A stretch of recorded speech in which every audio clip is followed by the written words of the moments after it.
Usijali, nitakutumia kwenye hiyo account hiyo. Ngoja. Sister. Samani. Nakuomba mambo. Bwana, kwanza umetokea hivi, nimekutana na perfume moja mpaka imenivutia nikakata kwanza simu. Aujourd'hui aussi c'est un événement. Safi. Bwana, mimi sitaki kuzunguka sana kama vijana wa sasa hivi. Unajua sisi ambao kidogo umri umeenda. Tunaendaga hivi. Mimi bwana, nilipopita hapa mimi nimetokea kuchelewa sana. Nimekuwa single kwa muda mrefu. Inabidi nianzishe familia yangu, nitulie kabisa. Wewe una mke? Mimi sina mke. Mtoto? Sina, yani mimi kama unavyoniona hapa mimi na tumbo langu. Mimi niko tayari unioe. Uko tayari? Na sikuanzisha familia maana mimi nimechoka. Babako mwenyewe si huyo. Cheu. Umeambiwa kabisa usimwache mkeo. Ona sasa mtoto anavyohangaika. Barabarani huko nimemkuta ngeko na magari.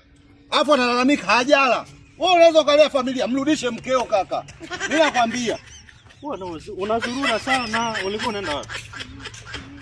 Chocolate sasa hivi chocolate kuna mapikipiki kuna nini tungia Kongo na pikipiki kule. Si majanga mengine. Allah. Twende nyumbani. Allah.